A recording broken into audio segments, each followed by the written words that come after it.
Hi, welcome to Hannah Subaru. My name is Jeremiah. People regularly are going into the owner's manuals on their brand new Subaru vehicles, especially the ones with these remote keyless fobs. And they're wondering how to set the PIN code access for the trunk to be able to unlock the entire vehicle in lieu of having a key. Now on Forester and on Outback, there's a small button off to the right of the center hatch button. And so we're going to be using that button to program the code and to open the vehicle later. But on Legacy, you actually use the hatch button itself, and it's really important just to note that. The first thing that we're going to do is before a key fob can be disabled and locked in the vehicle, on any one of these vehicles first, the PIN code access has to be set in the back of the vehicle. So I'm going to show you how to set a PIN code. And our PIN code is going to be really easy today. We're going to use 7, 5, 2, 1, 7 is going to be our PIN code. And so first thing we have to do is we have to put the vehicle into the mode to accept the new PIN code. And the way that we do that is by actually holding the lock button while also holding the same button that we're going to use to enter our PIN code. It's best to actually start by holding down the lock button on the key fob, and then we're going to hold down the button for the PIN code access. And we're waiting for that sound right there. Once you've heard that sound, the next button you want to hit on the key fob is the Subaru symbol or the unlock button. Now it's ready to set a PIN code. So we're going to start with our PIN code. And so you do that just by repeatedly tapping on the PIN code access button, the number of times that you want to enter the code for. So the first one is going to be 7.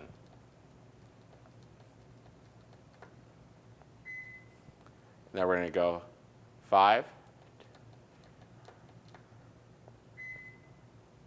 2, 1,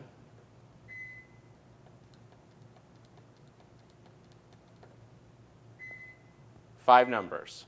Notice it's now beeping at you. What it's actually asking for, and this is where a lot of people are getting stuck, it's actually asking you to re-enter the same code you just did to confirm it. Kind of like when you enter your password onto a website, how they ask you to confirm it twice. We're going to do that now. 7, and then 5, 1, 2, 1, 7. You'll know it worked because it just unlocked the entire vehicle and beeped at you. So that's the happy sound that you've actually completed this correctly. So we've just entered the PIN code. So now we're going to go ahead and disable the key fob so that it can be locked in the car. But keep in mind, it will not let you disable this key fob and lock it in the vehicle until a PIN code has been entered. And I want to remind you of that. So if you're just trying to disable the fob, it's not going to work until you've actually set a PIN code to the car. But now all we do is open the driver's side door.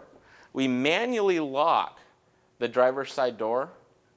We hold the lock key and the trunk button at the same time until we hear a tone. That's the tone.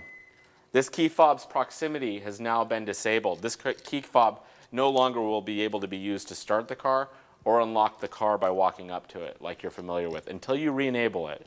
And the re-enabling, it's also very easy. We do it the same way that we disabled it. But we're going to put the key inside the car. We're going to hit the lock button on the car to lock it. The whole car is now locked. So we're going to just enter that same PIN code from the back. And so that was 7, 1, 2, 3, 4, 5, 1, 2, 1, 1, 2, 3, 4, 5, 6, 7. Car's unlocked. We can now retrieve our key that we had just locked in the vehicle. And so obviously we just unlocked the car. So we would just get our key. We just get our key out of the vehicle like we would normally.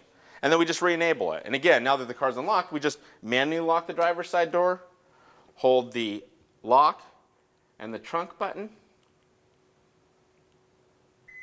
and now the key fob's been re-enabled. Now notice when we put the key in the car and we try to lock it, everyone's really familiar with that sound. That means it does not want to be locked in the car. So now your key fob is enabled.